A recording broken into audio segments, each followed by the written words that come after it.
മറ്റെൻ്റെ പ്രിയപ്പെട്ട സഹപ്രവർത്തകരെ, നല്ലവരായ ജനാധിപത്യ വിശ്വാസികൾ, ഇന്ന് ജൂൺ 16 മലപ്പുറം ജില്ല പിറവിയെടുത്ത ദിനമാണ്. ഈ ദിവസം വീണ്ടും നമ്മളൊരു സമര പ്രഖ്യാപനം ഇവിടെ നടത്തുകയാണ്. കഴിഞ്ഞ 2010 മുതൽ ഇതേ ഒരു ജൂൺ 16 അന്നത്തെ മുഖ്യമന്ത്രിയായിരുന്ന VS അച്യുതാനന്ദന് നിവേദനം സമർപ്പിച്ചുകൊണ്ടാണ് ഈ ആവശ്യം ഉന്നയിച്ചുകൊണ്ട് നമ്മൾ മുന്നോട്ട് വരുന്നത്. അന്ന് നമുക്കറിയാം 2009 പാർട്ടി പ്രഖ്യാപിക്കപ്പെടുന്നത്. പാർട്ടി പ്രവർത്തനത്തിന് തുടക്കം കുറിച്ചപ്പോൾ ദേശീയ രാഷ്ട്രീയത്തിൽ 2 മുദ്രാവാക്യം മുന്നോട്ട് വെച്ചു. ഒന്ന് വിശപ്പിൽ നിന്ന് മോചനം, ഭയത്തിൽ നിന്ന് മോചനം. മലപ്പുറത്തേര് വിശപ്പും പട്ടിണിയൊന്നും അവരോട് പറഞ്ഞിട്ട് കാര്യമില്ല. കാരണം തീറ്റ കൂടിയിട്ട് ഡോക്ടർ നടക്കാൻ പറയുന്ന ഒരു സമയമാണ് ഇവിടെ ഉള്ളത്. അപ്പം അതുകൊണ്ട് തന്നെ മലപ്പുറത്തെ ജനങ്ങളുടെ വികസന വിഷയത്തെക്കുറിച്ച് എന്ത് പറയണം എന്നതിനെക്കുറിച്ച് നമ്മൾ പഠനം നടത്തി. ആ പഠനത്തിന് നേതൃത്വം നൽകിയ മഹാനായ ഒരു വ്യക്തി ഇന്ന് നമ്മുടെ വേദിയിൽ വരേണ്ടതായിരുന്നു. ശാരീരിക ബുദ്ധിമുട്ട് കാരണം അദ്ദേഹത്തിന് വരാൻ സാധിച്ചില്ല. നമ്മുടെ ജലീൽ നീലാംബ്ര അവറുകളാണ്.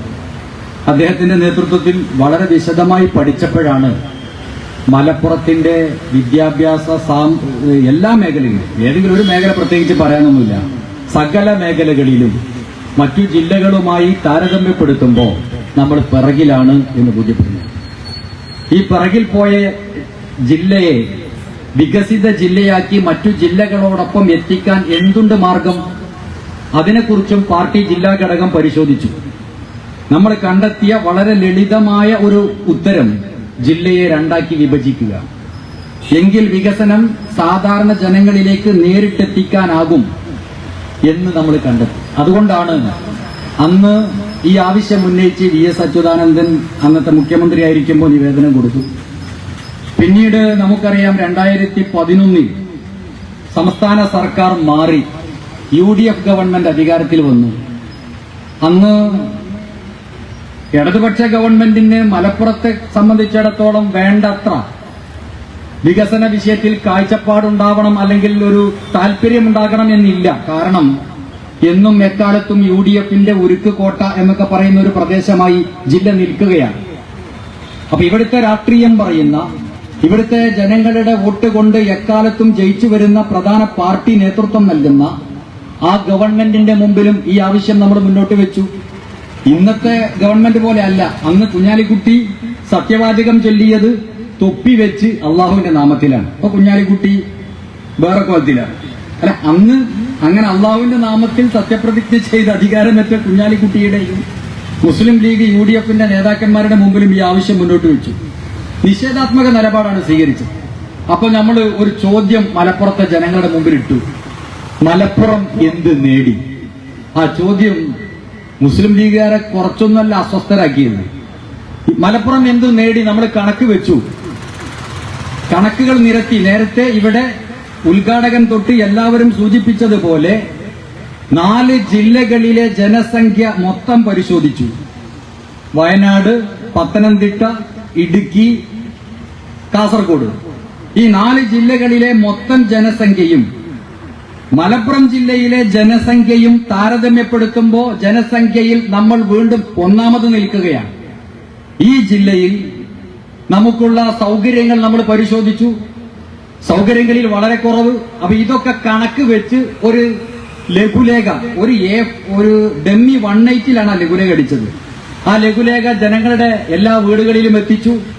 നമ്മൾ ജനങ്ങളോട് പറഞ്ഞു, ഈ സമരവുമായി ബന്ധപ്പെട്ടുകൊണ്ട് സഹകരിക്കണം. അധികാരികളുടെ കണ്ണ് തുറക്കാൻ, ജില്ലയെ നമുക്ക് നമ്മുടെ പ്രതിഷേധം അറിയിക്കാൻ നിങ്ങളുടെ സഹകരണത്തോടുകൂടി നമ്മളൊരു ഹർത്താൽ ആചരിക്കണം എന്ന് പറഞ്ഞു. ഹർത്താലിന് പാർട്ടി ആഹ്വാനം ചെയ്തു.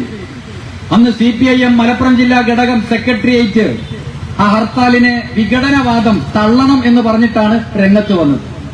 മുസ്ലിം ലീഗ് ആവട്ടെ അന്ന് പറഞ്ഞത് മലപ്പുറത്ത് എന്തിന്റെ കുറവാണ്, ഇവിടെ 5 യൂണിവേഴ്സിറ്റി ഉണ്ട്, കുട്ടികൾ പാരലൽ കോളേജിൽ പോയിട്ടാ +2 പഠിക്കുന്നത്, പഠിക്കാൻ സീറ്റില്ല. പക്ഷെ അന്നും പറഞ്ഞത് നിങ്ങൾക്ക് ഇവിടെ 5 യൂണിവേഴ്സിറ്റി ഇല്ലേ എന്നൊക്കെ പറഞ്ഞുകൊണ്ട്, കണ്ടില്ലേ നിങ്ങൾ തിരൂരങ്ങാടി കോളേജ് PSMO കോളേജ് കണ്ടില്ലേ എന്നൊക്കെ ചോദിച്ചത്. ഇന്ന് സൗത്ത് MLA ആയിട്ടുള്ള ഫൈസൽ ബാബു ഒക്കെ അന്ന് നമ്മളൊക്കെ പ്രസംഗിച്ചിടത്ത് നമ്മൾ വിശദീകരണങ്ങൾ നടത്തിയ സ്ഥലങ്ങളിലൊക്കെ വന്ന് മലപ്പുറത്തിന്റെ വികസന നേട്ടങ്ങളെ കുറിച്ചാണ് പറഞ്ഞത്. നമ്മൾ കോട്ടവും പറഞ്ഞു. നമ്മൾ കോട്ടം പറഞ്ഞ് ജനങ്ങളോട് സഹകരിക്കണമെന്ന് പറഞ്ഞപ്പോൾ ലീഗുകാരടക്കം നമ്മളോട് സഹകരിച്ചുകൊണ്ടാണ് മലപ്പുറത്തെ ജനങ്ങൾ ഹർത്താലിനോട് പ്രതികരിച്ചത്.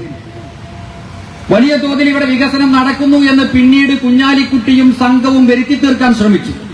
ആ ശ്രമത്തിന്റെ ഭാഗമാണ് നമുക്ക് മെഡിക്കൽ കോളേജ്. സംസ്ഥാനത്തെ മുഴുവൻ ജില്ലകൾക്കും മെഡിക്കൽ കോളേജ് ഉമ്മൻചാണ്ടി ഗവൺമെന്റ് പ്രഖ്യാപിച്ചു.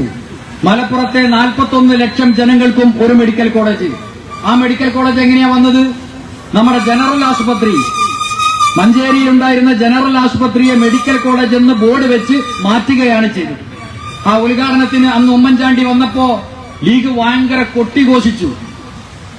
അന്ന് ഉമ്മൻചാണ്ടി പറഞ്ഞ ഉദ്ഘാടന പ്രസംഗത്തിൽ പറഞ്ഞൊരു വാചകമുണ്ട്, മലപ്പുറത്തിന്റെ വികസന മോഡൽ. മലപ്പുറത്തിന്റെ വികസന മോഡൽ എന്ന് പറഞ്ഞാൽ നമുക്കന്ന് ജില്ലാ ആശുപത്രിക്ക് വേണ്ടി 20 കോടി രൂപയാണ് മലപ്പുറത്തുകാർ പിരിച്ചെടുത്തത്.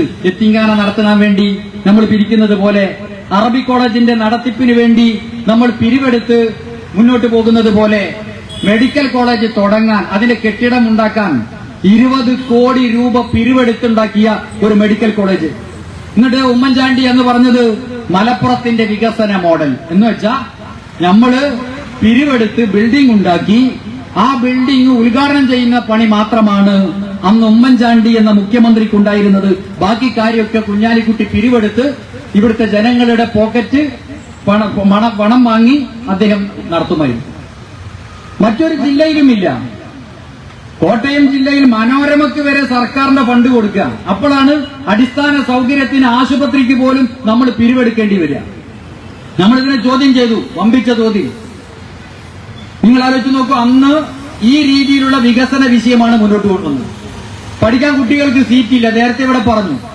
ഇപ്പൊ പറയുന്നത് കഴിഞ്ഞ തെരഞ്ഞെടുപ്പിന്റെ തൊട്ടു മുൻപ് പ്രതിപക്ഷത്തിരിക്കുമ്പോ നേരത്തെ ഇവിടെ പരാമർശിക്കപ്പെട്ട നമ്മുടെ മന്ത്രി പൂങ്കവർ, നമുക്ക് ഓർമ്മയുണ്ടാവും, KM ഷാജി, അദ്ദേഹത്തിന്റെ സകല രക്തധമനികളെയും ഉജ്ജീവിപ്പിച്ചുകൊണ്ട് 9.5 വർഷം കൊണ്ട് എന്തൊക്കെ നഷ്ടപ്പെട്ടിട്ടുണ്ടോ ഈ സമുദായത്തിന്, പ്രദേശത്തിനോ മലപ്പുറത്തിനോ അല്ല, സമുദായത്തിന് എന്തൊക്കെ നഷ്ടപ്പെട്ടിട്ടുണ്ടോ ആ നഷ്ടപ്പെട്ട മുഴുവനും തിരിച്ചു പിടിക്കാൻ എന്ന് പറഞ്ഞുകൊണ്ടാണ് അദ്ദേഹം പ്രസംഗിച്ചത്.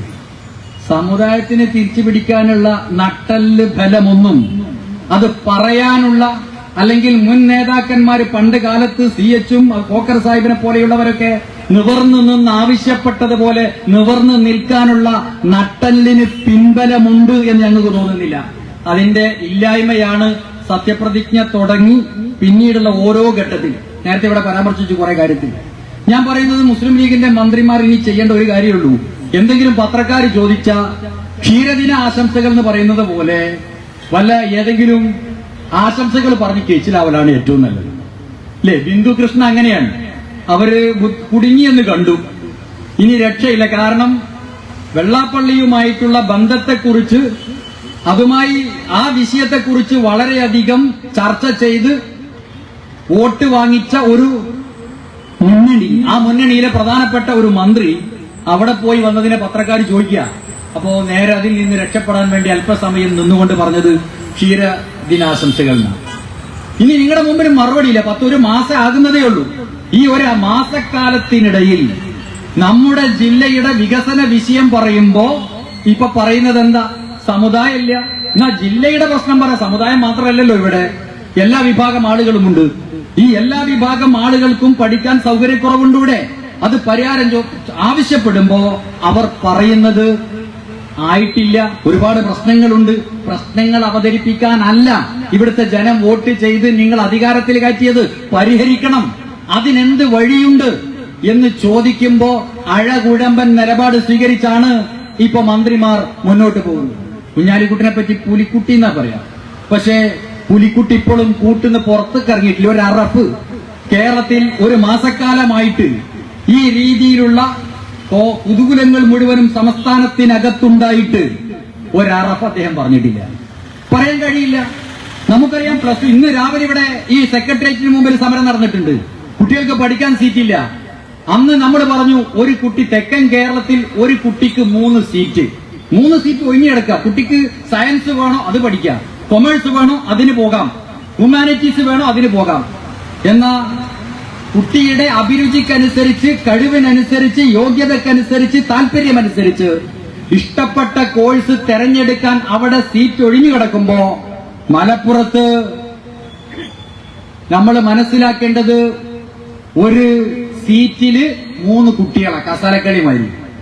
കസാലക്കളിക്ക് ഒരു ആളെ പുറത്തു പോകുള്ളൂ, ഇവിടെ 2 കുട്ടി പുറത്തു പോകും, ഒരു കുട്ടിക്ക് സീറ്റ് കിട്ടുള്ളൂ. അതായിരുന്നു സ്ഥിതി.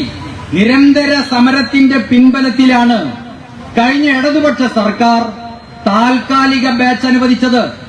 ആ താൽക്കാലിക ബാച്ച് എന്നുള്ളത് ഇടതുപക്ഷ ഗവൺമെന്റ് കൊണ്ടുവന്ന താൽക്കാലിക ആശ്വാസമാണ്.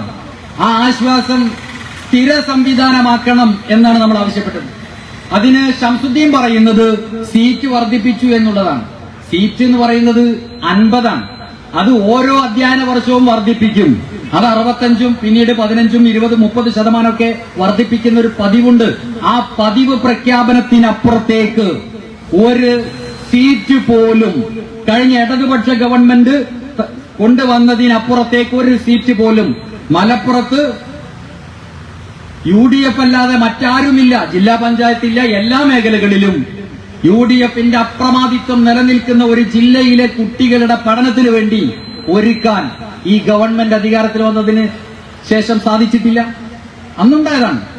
50 അതിൽ കുറവോ കുട്ടികളാണ് തെക്കൻ കേരളത്തിലൊരു ബാച്ചിലിരുന്ന് പഠിക്കുന്നത്. എന്നാൽ മലപ്പുറത്ത് 65-ലധികം കുട്ടികളാണ് ഒരു ബാച്ചിലിരിക്കുന്നത്. ഇങ്ങനെ അപ്പുറത്തേക്ക് ഇരുത്താൻ വയ്യ. 65 കുട്ടികൾ ഇരുന്ന് പഠിക്കുക, മറ്റൊരിടത്ത് 50 കുട്ടികൾക്ക് താഴെ. എത്ര സൗകര്യത്തിലാണ് അവിടെ പഠിക്കുന്നത്. അവിടുത്തെ കുട്ടികൾ പഠിക്കുന്നതിലെ കുയിന്തല്ല. ആ സൗകര്യം നമുക്കും കിട്ടണമെന്നാണ് നമ്മൾ ഈ പറയുന്നത്. ആ സൗകര്യം ചോദിക്കുമ്പോ ആയിട്ടില്ല, നോക്കട്ടെ എന്നൊക്കെ പറഞ്ഞ് നീട്ടി കൊണ്ടുപോവാൻ. ആലോചിച്ചു നോക്കൂ നിങ്ങൾ. ഈ വിവേചനമരുത്, ഇതിന് പരിഹാരമുണ്ടാവണം, ഉണ്ടായേ പറ്റൂ.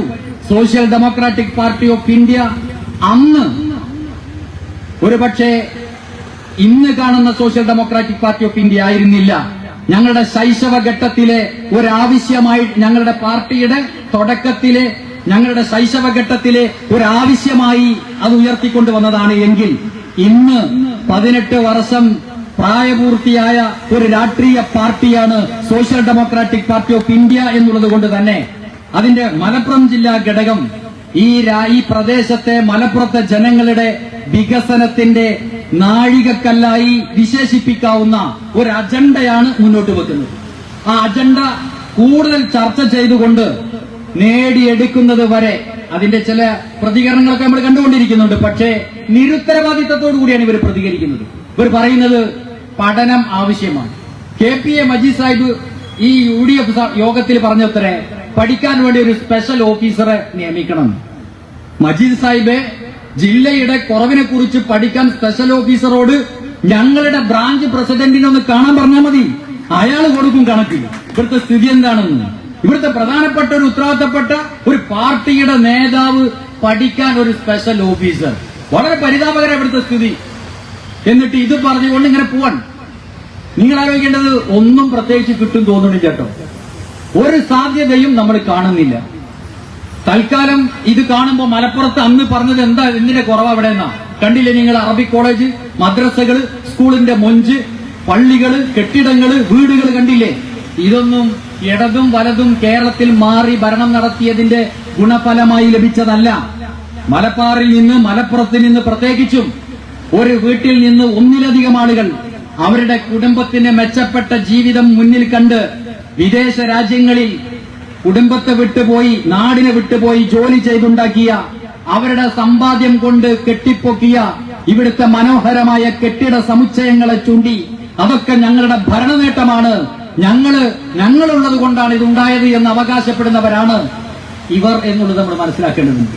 ഇത് വളരെ കൃത്യമായി മനസ്സിലാക്കി മലപ്പുറത്തെ മുഴുവൻ ജനങ്ങളെയും ഇതിന്റെ അടിസ്ഥാന പ്രശ്നങ്ങളെ ബോധ്യപ്പെടുത്തി social democratic party of India സമരരംഗത്തേക്ക് വരുന്നതിന്റെ ഒരു തുടർ പ്രഖ്യാപനമാണ് ഈ ജൂൺ 16 വീണ്ടും നമ്മൾ തുടങ്ങുന്നത്. 10 വർഷക്കാലം ഇടതുപക്ഷ ഭരിച്ചത്. പുതിയൊരു ഗവൺമെന്റ് വളരെ വലിയ അപ്രമാദിത്വത്തോടു കൂടിയാണ് സംസ്ഥാനം ഭരിച്ചുകൊണ്ടിരിക്കുന്നത്. ഈ ഭരിച്ചുകൊണ്ടിരിക്കുന്ന ഗവൺമെന്റിന്റെ മുമ്പിൽ, അതും ഇതുപോലെയുള്ള ഒരു ജില്ലയുടെ വിഷയത്തിൽ നിലപാട് സ്വീകരിക്കണമെന്ന് ആവശ്യപ്പെട്ടുകൊണ്ട് അഡ്വക്കേറ്റ് സാദിഖ് നടുത്തൊടിയുടെ നേതൃത്വത്തിൽ പാർട്ടിയുടെ ജില്ലാ നേതൃത്വം, റവന്യൂ വകുപ്പ് മന്ത്രി നമ്മുടെ ജില്ലക്കാരനാണ്, വണ്ടൂർ MLA, അദ്ദേഹത്തിന് പോയി നമ്മൾ നിവേദനം സമർപ്പിച്ചു. ഇന്ന് നമ്മുടെ സമരത്തിന്റെ തുടർ പ്രഖ്യാപനം ഇവിടെ നടക്കുന്നു. തുടർന്ന് ഇനി വരാൻ പോകുന്ന നാളുകളിൽ ഇത് ഘട്ടം ഘട്ടമായി വിവിധ സമരപരിപാടികൾ, പ്രചാരണ പ്രവർത്തനങ്ങൾ, ക്യാമ്പയിനുകൾ സ്വീകരിച്ചുകൊണ്ട് ജനങ്ങളിലേക്ക് ഇറങ്ങുകയാണ്. വിദ്യാർത്ഥികളടക്കമുള്ളവർ എല്ലാവരെയും വിളിച്ചുണർത്തി അനുഭവിച്ചുകൊണ്ടിരിക്കുന്ന ഈ അവഗണനയെക്കുറിച്ച് social democratic party of India ബോധ്യപ്പെടുത്തുകയും തെരുവിലിറക്കുകയും നിഷേധാത്മകമായ നിലപാട് സ്വീകരിച്ച് പുറംതിരിഞ്ഞു നിൽക്കുന്നവരെ മാറുപിടിച്ച് ചോദ്യം ചെയ്ത് അവകാശങ്ങൾ പിടിച്ചു വാങ്ങുന്നിടത്തേക്ക് ഈ മലപ്പുറത്തെ ജനങ്ങളെ ഞങ്ങൾ ഉയർത്തിക്കൊണ്ടുവരും. നിങ്ങൾക്ക് കേച്ചിലാവാൻ കഴിയില്ല. തെരഞ്ഞെടുപ്പിന് മുമ്പ് ഞാൻ നേരത്തെ സൂചിപ്പിച്ചതുപോലെ സകല രക്തധമനികളെയും ഉജിപ്പിച്ച് നിർത്തി പ്രസംഗിക്കുന്നത് പ്രായോഗികമായ തീരുമാനമെടുക്കാൻ കഴിയണം. അതിൽ ആകാശം ഇടിഞ്ഞു വീഴ്ന്നാലും ഞാൻ ജയിച്ചു വന്നത് ഈ പ്രദേശത്തെ ജനങ്ങളുടെ വികസനത്തിന് വേണ്ടിയാണെന്ന് നിവർന്നു നിന്ന് പറയാൻ കവലയോഗങ്ങളിൽ നടത്തുന്നത് പോലെയല്ല, അസംബ്ലിക്കകത്ത്, ക്യാബിനറ്റിനകത്ത് പറയാനുള്ള തന്റെ ഇടം കാണിക്കണം. ഇവിടെ വന്നിട്ട് വലിയ ഡയലോഗ് അടിക്കും അല്ലെ. PM ശ്രീ പദ്ധതിയെക്കുറിച്ച് കേട്ടല്ലോ നമ്മള്. അറബിക്കടലിൽ എറിയും, ചവറ്റുകൂനയിലായിരിക്കും എന്ന് പറഞ്ഞു. ഇപ്പൊ ചോദിക്കുമ്പോ എന്താ പറയുന്നത്? ഇപ്പൊ ചോദിക്കുമ്പോ തലചൊറിയാൻ, മാറിക്കളിക്കുകയാണ്. എല്ലാ രംഗത്തും ഒരു മാറി നിൽക്കൽ അല്ലെങ്കിൽ രക്ഷപ്പെടുന്ന മാർഗമാണ് അവർ സ്വീകരിച്ചുകൊണ്ടിരിക്കുന്നത്. നിങ്ങളുടെ പ്രസംഗങ്ങളും നിങ്ങളുടെ ആവേശോജ്വലമായ പ്രഖ്യാപനങ്ങളുമാണ് ഇത്രയുമധികം വോട്ട് തരാൻ ഈ നാട്ടിലെ ജനങ്ങളെ പ്രേരിപ്പിച്ചത്. ആ പ്രേരിപ്പിച്ച ജനങ്ങളെ മുഴുവനും നിരാശരാക്കി ഒഴിഞ്ഞു മാറി രക്ഷപ്പെട്ടു പോകാനാണ് നിങ്ങൾ ശ്രമിക്കുന്നതെങ്കിൽ മലപ്പുറത്തെ ജനങ്ങളുടെ പ്രതിഷേധത്തിന്റെ കൊടുങ്കാറ്റിൽ നിങ്ങൾ നേടിയെടുത്തിട്ടുള്ള നിങ്ങളുടെ മുഴുവനും അധികാരക്കോട്ടകളും തകർന്നു പോകുമെന്ന മുന്നറിയിപ്പ് ചരിത്രത്തിലെ ഏകാധിപതികൾക്കും നിഷേധാത്മക നിലപാട് സ്വീകരിച്ച ഭരണകൂടങ്ങൾക്കും അനുഭവിച്ചതുപോലെ നിങ്ങൾക്കും എത്ര പഴക്കവും പാരമ്പര്യവും എന്തൊക്കെ പറഞ്ഞ് പിടിച്ചു നിർത്താൻ ശ്രമിച്ചാലും ആ ശ്രമങ്ങളുടെ മുഴുവൻ കോട്ടകളെയും ഭേദിച്ചുകൊണ്ട് ഈ രാജ്യത്തിലെ അടിസ്ഥാന ജനവിഭാഗം മലപ്പുറത്തെ ചുണക്കുട്ടികൾ അവകാശബോധത്തിന്റെ പിൻബലത്തിൽ തെരുവിലിറങ്ങി ചോദ്യം ചെയ്യാൻ മാത്രം പ്രാപ്തരാക്കി ഈ പാർട്ടി വരും നിരങ്ങളിൽ, വരും നാളുകളിൽ അവരെ ഉയർത്തിക്കൊണ്ടുവരിക തന്നെ ചെയ്യുമെന്ന് അധികാരികളോട്, ബന്ധപ്പെട്ടവരോട് ഓർമ്മപ്പെടുത്തിക്കൊണ്ട് അത്തരമൊരു ഘട്ടത്തിലേക്ക് നമ്മുടെ ജില്ലയിലെ ജനങ്ങളെ തള്ളിവിടുന്നതിനു പകരം ഈ ന്യായമായ ആവശ്യത്തോട്, ഈ അടിസ്ഥാനപരമായ വികസനത്തിന്റെ താൽപര്യത്തോടൊപ്പം നിന്നുകൊണ്ട് അത് നടപ്പിലാക്കാൻ നിങ്ങൾ ശ്രമിക്കണമെന്ന് വിനയപൂർവ്വം ആവശ്യപ്പെട്ടുകൊണ്ട്, പ്രിയമുള്ളവരെ, വരും കാലങ്ങളിൽ നമ്മുടെ അടുത്ത തലമുറയ്ക്ക് വേണ്ടി, ഇന്ന് ജീവിക്കുന്നവരുടെ പുരോഗതിക്ക് വേണ്ടി, നാടിന്റെ നന്മയ്ക്ക് വേണ്ടി നമ്മൾ നടത്തുന്ന ഈ സമര പോരാട്ടത്തിൽ മുഴുവൻ ആളുകളെയും അണിനിരത്താനുള്ള വിശാലമായ കർമ്മ പദ്ധതികളാണ് നമ്മൾ ആവിഷ്കരിച്ചിട്ടുള്ളത്. ആ പ്രവർത്തനങ്ങളുമായി മുന്നോട്ട് പോകുമ്പോൾ അത് സജീവമായി നമ്മുടെ പ്രദേശങ്ങളിൽ, നമ്മുടെ നാടുകളിൽ, നമ്മുടെ ഗ്രാമങ്ങളിൽ, നമ്മൾ ജീവിച്ചുകൊണ്ടിരിക്കുന്ന നമ്മുടെ പരിസര പ്രദേശങ്ങളിൽ ഈ വിഷയത്തെ കൂടുതൽ ബോധ്യപ്പെടുത്തിക്കൊണ്ട് ജനങ്ങളുടെ പിന്തുണ ആവാഹിച്ചെടുക്കാൻ ഓരോരുത്തരും പാർട്ടി പ്രവർത്തകർ ശ്രമിക്കണം എന്ന് മാത്രം സാന്ദർഭികമായി സൂചിപ്പിച്ചുകൊണ്ട് ഞാൻ എന്റെ വാക്കുകൾ ഉപസംഹരിക്കുന്നു. ജയ് SDPI, ജയ് തുടർ സമര പ്രഖ്യാപനം.